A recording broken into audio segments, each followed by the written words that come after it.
लोगों को दुकान से बाहर निकाल निकाल के ही मारा गया कि तुम्हारी हिम्मत कैसी उधर खाना खाने की। लव जिहाद का आरोप लगा के मुस्लिम जो रहवासी हैं उनको वहाँ रहना मुश्किल कर दिया है। मस्जिद कमेटी के लोग पुलिस वालों को कॉल करते रहे, कमिश्नर तक को कॉल किया कि please help us, please send police, please send some force, ये मस्जिद को जला देंगे, कुछ हो जाएगा। मस्जिद को लेके उन्होंने कहा कि इस मस्जिद को हमें हटाना है। अपने ही देश में कोई कैसे रिफ्यूजी बन सकता है। 2024 में उत्तराखंड गए थे, जो हमारा फर्स्ट ट्रिप था। जब हम उत्तराखंड के लिए निकल रहे थे तो हमें नहीं पता था कि हम क्या एनकाउंटर करने वाले हैं। We didn't know, we thought okay will go to Uttarakhand. हमने कुछ एक चीज़ों के बारे में सुना है कि वहाँ पर एंटी माइनॉरिटी वायलेंस हो रहा है, हम लोगों से बात करेंगे, उसको डॉक्यूमेंट करेंगे and that is our work. But जब हम उत्तराखंड गए, जो वो एक्सपीरियंस रहा, उस एक्सपीरियंस ने हमें चेंज कर दिया। स्पेशली मुझे चेंज किया। मैं एक हिंदू हूँ, मेरी फैमिली प्रैक्टिसिंग हिंदू है, और जो मैंने वहाँ पर नोट किया as an Indian, as a Hindu, I felt ashamed. I felt that what are we doing to fellow citizens of our country just because they are Muslims? And सबसे सैड बात ये है क्योंकि उत्तराखंड इतना रिमोट है, इतना दूर है कि वहाँ की स्टोरीज बाहर नहीं आती। शायद से किसी अखबार के पेज 8 के एक छोटे से कॉलम में एक छोटी सी खबर लग गई होगी कि नंदा नगर के 15 मुसलमान फैमिलीज को रातों रात निकाल दिया गया। पर क्या आप में से कभी किसी ने भी सुना उस फैमिलीज के बारे में? रातों रात जहां पर आप रहते आए हैं, जहां पे आपके बच्चे पले बड़े, बच्चों के बच्चे हो गए, स्कूल वहीं से, कॉलेज वहीं से, आधार कार्ड वहीं से, आपका पैन कार्ड वहीं से, हर आइडेंटिटी वहां से। आपसे कोई पूछे आप कहां से हैं तो हम उत्तराखंड से हैं। जब ऐसे ही एक फैमिली को निकाल दिया जाए just because they are Muslims without any crime of their own, what would you call them? A forced partition? और I am at loss of words. As a journalist also, मेरा काम है लिखना, पर मैं I am at loss of words. जो हमने उत्तराखंड की जर्नी शुरू करी, बहुत सारी प्रॉब्लम्स आई हमें। सबसे पहली प्रॉब्लम तो थी ट्रैवल की problem. There is no public transport in Uttarakhand which is good. आपको एक डिस्ट्रिक्ट से दूसरे डिस्ट्रिक्ट पे जाना तो आपको टैक्सीज करनी है, डिफरेंट उसमें जाना, तो पहली बात तो पहुंचना ही बहुत मुश्किल था। तो सबसे पहले तो हम लोग उत्तरकाशी गए। उत्तरकाशी एक एंड पर है उत्तराखंड के। तो वहां पर जो सबसे बड़ा बवाल जो उत्तरकाशी में चल रहा था, वो उस समय मस्जिद का बवाल चल रहा था। वहां पर एक आरटीआई रिपोर्ट डाली गई थी किसी हिंदू फार राइट एक्टिविस्ट ने कि ये बताइए कि ये मस्जिद जो है किस जमीन पर है, क्या ये सरकारी जमीन है, किस जमीन पर दिया गया है? तो आरटीआई में रिप्लाई आया कि ये सरकारी जमीन नहीं है और ये पब्लिक लैंड नहीं है। तो based on that ambiguous RTI reply, they launched N agitation saying कि ये तो इलीगल मस्जिद है और इसको गिराया जाना चाहिए, इसको डिमोलिश करना चाहिए।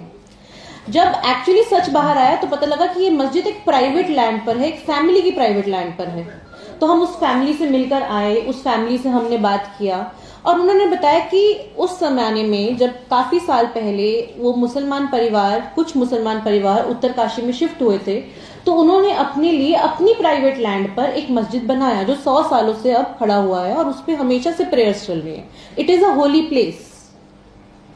एंड उस मस्जिद को लेकर इतना बवाल हो गया क्योंकि आरटीआई एक्टिविस्ट ने बहुत ही क्लेवरली एक आरटीआई डाली जिसको एक सरकारी दस्तावेज दिखा दिया गया और ये कह दिया गया कि ये तो एक इलीगल मॉस्क है और इसको डिमोलिश कर देना चाहिए। And just with this one assertion, life of all the Muslim families in Uttarkashi was upended.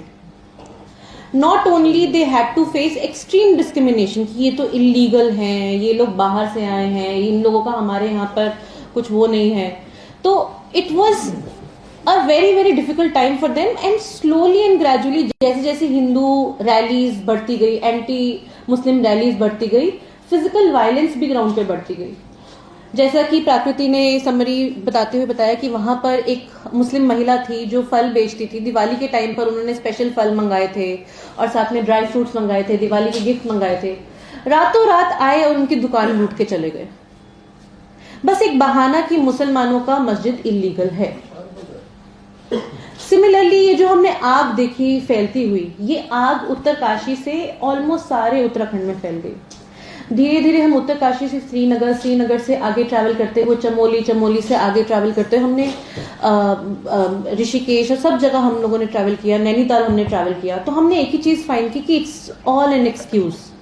कहीं पर जैसे नंदानगर की बात कौशिक ने की, तो नंदानगर में एक बहुत ही इंपॉर्टेंट चीज जो हमने देखी, लव जिहाद का allegation, which is not really a true. Basically एक वुमन ने, एक माइनर वुमन ने एलेज किया था कि उसको एक मुसलमान आदमी ने ईव टीज किया है, विच वॉज नॉट प्रूवन। तो उसके ऊपर पुलिस ने अपनी इन्वेस्टिगेशन स्टार्ट की। Before police could start the investigation और do anything, the Hindu far right group started taking out rallies in that small town. उस रैली में मुसलमान भाईचारा के तौर पे खुद गए, बोल के कि नहीं ये गलत हुआ है लड़की के साथ, हम लोग अपने हिंदू भाइयों के साथ जुड़े हुए हैं, हम लोग भी आपके साथ खड़े हैं, किसी भी बच्चे के साथ, किसी भी लड़की के साथ ये चीज नहीं होनी चाहिए। और उसी रैली में एंटी मुसलमान स्लोगन लगाए गए। उसी रैली में मुसलमानों को जो उनका साथ देने के लिए गए थे उनको पीट दिया गया, इतना पीट दिया गया और मॉब उनके पीछे पड़ गया कि उनको छुपकर एक ऐसी जगह पे छुपना पड़ा, सेकंड फ्लोर पे घर के, जहां से मतलब दे कुड सी कि उनकी दुकानों को कैसे लूटा जा रहा है, उनकी गाड़ियों को नदी में कैसे फेंका जा रहा है, उनके मतलब द वायलेंस। इमेजिन कि पूरे परिवार के साथ आप एक जंगले वाले घर में बंद हैं, नीचे आपको दिख रहा है कि लोग आपके साथ वायलेंस कर रहे हैं, आपके छोटे छोटे बच्चे हैं जो रो रहे हैं, दे आर क्राइंग। आप उनको क्या समझाओगे उन बच्चों को कि ये हमारे साथ ऐसा क्यों हो रहा है? उस रात में जब ये सुबह के समय वायलेंस हुई, दर्शन भारती एक हिंदू फार राइट लीडर हैं, उन्होंने 2 दिन बाद वहां पे दोबारा रैली की, जिसकी वजह से और वायलेंस हुई, और भी ज्यादा वायलेंस हुई। और उस वायलेंस के बाद पुलिस वालों ने उनको बोला, देखो हम आपकी सेफ्टी की गारंटी नहीं ले सकते, the best we can do is कि हम आपको चमोली डिस्ट्रिक्ट से बाहर भेज सकते हैं अपनी पुलिस की गाड़ी में।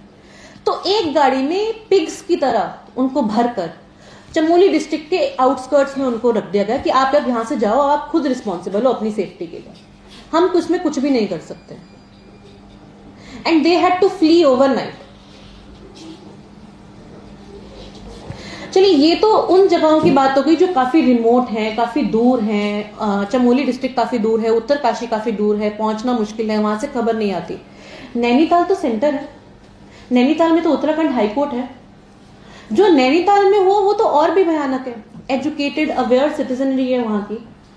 नैनीताल में अगेन लव जिहाद के कंसेप्ट के ऊपर ही एक मुस्लिम एल्डरली व्यक्ति है, उनके ऊपर एलिगेशन लगा that he has raped a Hindu woman. And within the time span of allegation, जब तक पुलिस में बात गई, सून वेरी सून पूरे टाउन में ये बात फैल गई। And in no time rallies were taken out by Hindu far right activist. They started vandalizing the Muslim properties. In fact, जो मुसलमान प्रॉपर्टीज पे और जैसे मुसलमान ईटरीज हैं, शॉप्स हैं, वहां पे बैठ के लोग खा रहे हैं, खाना खा रहे हैं, लोगों को दुकान से बाहर निकाल के ही मारा गया कि तुम्हारी हिम्मत कैसी उधर खाना खाने की, you should boycott them. कुछ एक मुसलमान जो है वहां पर बहुत ही सेंचुरीज ओल्ड जामा मस्जिद में छुप गए, बिल्डिंग बंद की, जामा मस्जिद के बाहर पथराव हुआ। मस्जिद कमेटी के लोग पुलिस वालों को कॉल करते रहे, कमिश्नर तक को कॉल किया कि please help us, please send police, please send some force, something will happen to us, ये मस्जिद को जला देंगे, कुछ हो जाएगा। और सबसे गनीमत की बात पता क्या है? मस्जिद की दीवार के साथ, आप ये फैक्ट फाइंडिंग रिपोर्ट में आप देख सकते हैं, मस्जिद की दीवार के साथ में ही पुलिस स्टेशन का दीवार है। ये मस्जिद है और ये पुलिस स्टेशन है। Police force did not come on time, police force did not come on time. And this is not the only thing. मस्जिद कमेटी ने अपनी तरफ से पूरी कोशिश की कि वो अपनी कंप्लेंट दे जिसके ऊपर एफआईआर हो, लेकिन उस कंप्लेंट के ऊपर एफआईआर तक दर्ज नहीं हो रही है। आप जस्टिस की गुहार कैसे लगाएंगे जब तक एफआईआर ही नहीं हो रही है? First information report. जो मेरी family is a partition refugee family, हमारी फैमिली ने ये फोर्स माइग्रेशन देखा है और इस दर्द को मैं समझती हूँ कि कैसा दर्द है ये, और शायद से तभी मेरे अंदर से ऐसी भावना निकल रही है जिसमें मैं बोल रही हूँ। उस समय तो फिर भी there was an institutionalized support, जहाँ पे रिफ्यूजी कैंप्स थे, जहाँ पे लोग बैठ सकते हैं, बट यहाँ पे तो we are not even giving them dignity of calling them refugees. अपने ही देश में कोई कैसे रिफ्यूजी बन सकता है? उत्तराखंड के हालात के बारे में उसके सांप्रदायिक माहौल के बारे में, उसकी जो चुनौतियां हैं उसको समझने के लिए आप लोग सब इकट्ठा हुए हैं। मैं मानता हूं कि उत्तराखंड के इतिहास में कभी भी सांप्रदायिक सवाल नहीं उठा था। This is being manufactured. ये मतलब ये वर्तमान सरकार जानबूझ के इस प्रदेश को almost in the front line of communal politics पे उसको रख रहे हैं। इसके पीछे एक बहुत अजीब और मैं कहूँगा कि गैर संवैधानिक सोच है। वो है कि ये एक देवभूमि है हिंदुओं के लिए, और इसमें मुस्लिम समाज के लोग जो गैर हिंदू लोग हैं उनको इस देवभूमि में उनका कहना है कि कोई जगह नहीं है। पहले तो 14% आबादी मुसलमानों की है। दूसरा कि ये देश और हर प्रदेश पे हर मज़हब के लोगों का बराबर का हक है, बराबर का अधिकार है। अगर हम लोग इस रास्ते पे चलने लगेंगे कि इस जगह को हम लोग, इस जगह से एक समुदाय के लोगों को हम लोग उनको अलग करना चाहते हैं, ये एक तरह से हम लोग पार्टीशन की का जो वक्त है उसको दोबारा बहुत खतरे के साथ इसको फिर से हम पुनर्जीवित कर रहे हैं।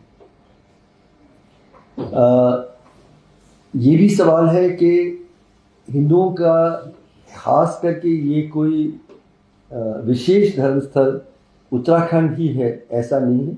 देश के हर कोने में हिंदू समाज के लिए, हिंदू धर्म पे आस्था रखने वाले उनके लोगों के लिए दक्षिण में है, उत्तर में है, पूर्व में है, पश्चिम में है। इस एक प्रदेश को आपने, you want to change the character. आप कह रहे हैं कि ये जो हम अपना मक्का बना रहे हैं, हम अपना वैटिकन बना रहे हैं, और इस जगह से हम लोग दूसरे मज़हब के लोगों को हमें अलग करना है। ये बेसिक प्रोजेक्ट है, और जैसे मैंने कहा कि बहुत ख़तरनाक है। अब इसको घोषित तौर पे, मतलब फ़िलहाल कानून के तौर पे तो इसको नहीं कर पा रहे हैं, संविधान अभी भी आड़े खड़ा है। तो इसको they are doing it through a process of social mobilization. तो कहीं लव जिहाद का आरोप लगा के, कहीं किसी और आरोप को लगा के वहाँ के मुस्लिम जो रहवासी हैं उनको वहाँ रहना मुश्किल कर दिया है। कई जगहों में जैसे क्रॉस लगाया गया है कि ये मुस्लिम लोगों के घर और दुकानें हैं। ये लगभग नाजी जर्मनी को हमें याद दिला रहा है। फिर जो आपके वहाँ के जो मुख्यमंत्री हैं वो अलग अलग, जैसे अब परंपरा सी बन गई है, अजीब अजीब से जिहादों की बात हो रही है। थूक जिहाद है, लैंड जिहाद है, मज़ार जिहाद की भी बात है। अब जो वन गुज्जर एक जो ट्राइब है, जो नोमैडिक ट्राइब है, मतलब वो जगह जगह से अपने पशुओं को लेके जाते हैं उत्तराखंड के जंगलों में। उनको उन्होंने तो जहाँ जहाँ वो, क्योंकि घुमंतू ट्राइब है, तो जहाँ किसी की मृत्यु हो जाती है वहाँ पे उसका कब्र बनाते हैं, उसको वो मज़ार कह रहे हैं। और एक तरह से जब वो कह रहे हैं कि हमने 3000 मज़ार हटाए हैं, तो वहाँ के लोगों के जो किसी को वहाँ पे दफनाया गया था उसको बहुत बुरी तरह से उसको निकाल रहे हैं। हल्द्वानी में हम लोग एक फैक्ट फाइंडिंग विज़िट में गए थे। नदीम यहाँ हैं, अशोक शर्मा जी यहाँ हैं, हम लोग सभी एक ग्रुप में वहाँ गए थे। वहाँ भी एक मस्जिद को लेके उन्होंने कहा कि इस मस्जिद को हमें हटाना है और रातों रात हटाना है। नैनीताल हाई कोर्ट में उसका केस चल रहा था, उसके बावजूद भी पुलिस फोर्स आती है, बुलडोज़र आते हैं, उसको गिरा देती है। लोग परेशान हैं, दुखी हैं, रोकने की कोशिश करते हैं। तो बहुत सारे साथी हैं, आप लोगों ने बात सुनी। मैं सिर्फ ये कहना चाह रहा हूँ कि खुल के, जिसको अंग्रेजी में एथनिक क्लेंजिंग कहते हैं, व्हाट इज एथनिक क्लेंजिंग इन हिंदी? कत्लेआम नहीं, एथनिक क्लेंजिंग नहीं, कत्लेआम नहीं है ये कि आप सफाई करना चाह रहे हैं, एक सफाई एक पूरे समाज की, कि इनका इस जगह में कोई जगह नहीं है। हम लोग देश के अन्य प्रदेशों में अलग अलग किस्म के हमले हमारे मुस्लिम भाई और बहनों के बराबर के नागरिकता के हकों पर अलग अलग तरीक़ों से हम हमला देख रहे हैं। उत्तराखंड और साथ में असम में हम लोग एथनिक क्लेंजिंग का प्रोजेक्ट देख रहे हैं, जहाँ पे हम वो कह रहे हैं कि हमें अब आपको यहाँ पे रहने की कोई जगह ही नहीं बची है और इसको रोकना, इसका विरोध करना हर हिंदुस्तानी का फ़र्ज़ बनता है, क्योंकि एक संविधान जब हमने बनाया था इसमें हर मज़हब के लोगों के बराबर के हक, हर जगह रहने की, अपने रोज़गार चलाने की, अपने बच्चों को स्कूल में भेजने की, वो हक अगर वापस सिर्फ धर्म के नाम पे ले लिया जाए तो पूरा जो कॉन्स्टिट्यूशनल आइडिया ऑफ इंडिया पूरी तरह से टूट और बिखर जाएगा। इस कारण से ये जो आज हम बातचीत के लिए इकट्ठा हुए हैं, उत्तराखंड पे इतना न्यूज़ पे सामने नहीं आ रहा है, वहाँ फ़िलहाल खून नहीं बह रहा है ज़्यादा, तो इसलिए लोग उसके प्रति ध्यान नहीं दे रहे हैं। पर मुझे जो ये एथनिक क्लेंजिंग का जो प्रोजेक्ट चल रहा है वहाँ, वो बहुत ख़तरनाक है और इसका विरोध हम सब करें, इसीलिए हम यहाँ इकट्ठे हुए।